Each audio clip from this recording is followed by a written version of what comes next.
कोई ऐसा न समझे कि शूद्र का मतलब निकृष्ट होता है। यहाँ शूद्र का तात्पर्य जब से किसी से कहते हैं कि शूद्रवत आचरण करता है, मतलब शास्त्र विरुद्ध सदाचार के विरुद्ध आचरण करना शूद्रवत आचरण की तरफ संबोधन किया जाता है। यहां कहा गया कि शास्त्र की सम्मति, शास्त्र के शासन के अनुसार आचरण हो, सदाचार परायण हो, शास्त्र जिसके लिए जो विधान करता है शास्त्र शासन स्वीकार करना, यहां शूद्र के ताड़न की बात कही गई। यहां शूद्र ताड़न का तात्पर्य डंडे से प्रहार करना नहीं, समझना।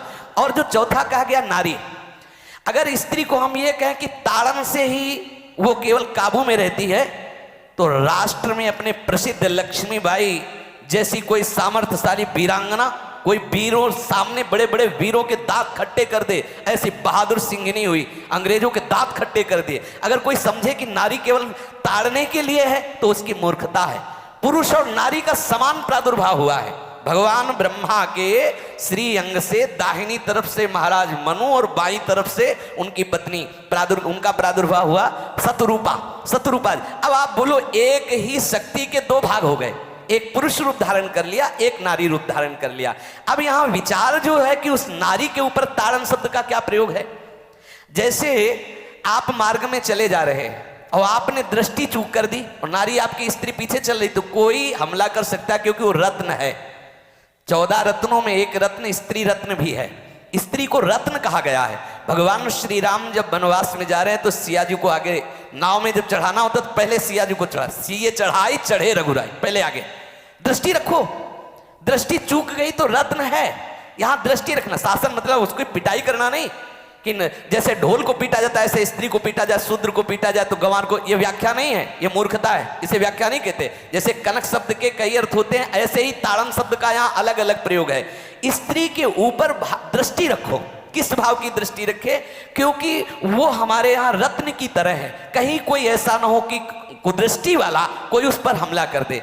पाणी ग्रहण संस्कार में रक्षा का भी सूत्र बताया जाता है कि आपको अभी ये समर्पित है, आप इसकी रक्षा करें। हमारे शास्त्रीय सिद्धांत में देखो, कभी भी स्त्री को अकेला छोड़ने का सिद्धांत नहीं पाया गया।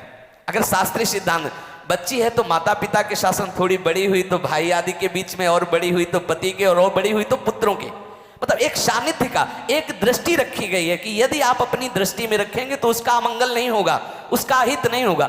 ये जो जैसे मानो कोई सी स्त्री को अकेला कोई पा गया और कुमार्गामी वृत्ति वाला हुआ, तो आज जो घटनाएं सुनने को मिलती हैं, अगर हमारी दृष्टि हो उस पर तो ऐसा नहीं हो सकता। और दूसरी बात यह है कि स्त्री को बुद्धि स्वरूपा भी माना गया। भगवान से भीष्म जी कहते हैं, मैंने अपनी कुंवारी कन्या बुद्धि को, हमारी कुंवारी कन्या है बुद्धि, सदैव सुरक्षित रखा है, आज आपके चरणों में समर्पित करते हैं। तो शास्त्र शासन के द्वारा बुद्धि को सदैव अपने अधीन रखो, कहीं बुद्धि कुमार्गामी ना हो जाए। यहाँ स्त्री के ताड़न का केवल एक सूत्र है कि आप उस पर दृष्टि बनाए रखें, कहीं स्त्री रत्न कहीं अपवित्र ना हो जाए, कहीं दूसरे का किसी तरह से कुमार्गामी लोगों का ऐसा कोई बर्ताव ना हो जाए, इसलिए सावधान। वहां उसको पीटने का शब्द नहीं है कि ढोल गवार शूद्र परशु नारी सकल ताड़ना के अधिकारी। ताड़ना का तात्पर्य वहां पीटना नहीं तो विद्वता में देखो तो एक से एक, साधुता में देखो तो एक से एक, वीरांगना देखो एक से एक, ऐसा नहीं कह सकते। क्योंकि जो सामर्थ्य पुरुष में वही सामर्थ्य भगवान ने स्त्री में भी दी,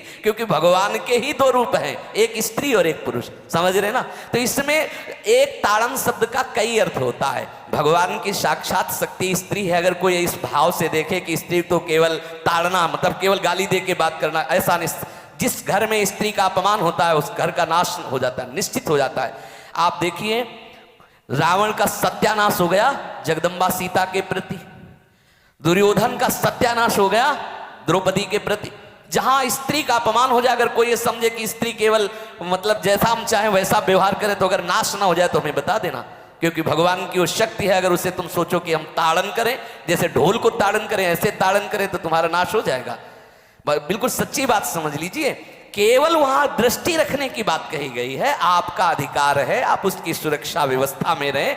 और एक वृत्ति होती है, अगर शासन ना हो तो हमारी बुद्धि भ्रष्ट हो जाए, हमारी बुद्धि भ्रष्ट हो जाए, आपकी बुद्धि भ्रष्ट हो जाए। भगवान का भय, शास्त्र का भय, लोक मर्यादा का भय, ये हमको सुरक्षित रखता है। इसलिए दृष्टि रखने की आवश्यकता है कि वो पवित्र रहे, वो सुरक्षित रहे, ना कि उसको ढोल गवार शूद्र पशु नारी सकल ताड़ना के अधिकारी। तो ताड़ना का अलग अर्थ है, अलग अलग।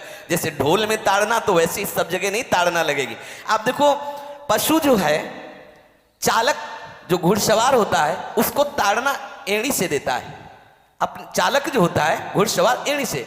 किसान जो होता है वो बैल को बोलता है दाहिने, जैसे हल जोतने होता है बाएं, वो भाषा समझता है, बाएं मुड़ जाए, और नहीं मुड़ता तो पीछे अरई है एक छड़ी, उससे वो इशारा देता है, वो समझ जाता है।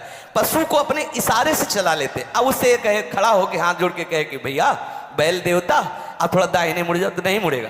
जब लगाम पकड़ी और थोड़ा ताड़न किया और बोले दाएं, तो फौरन दाहिने मुड़ गया।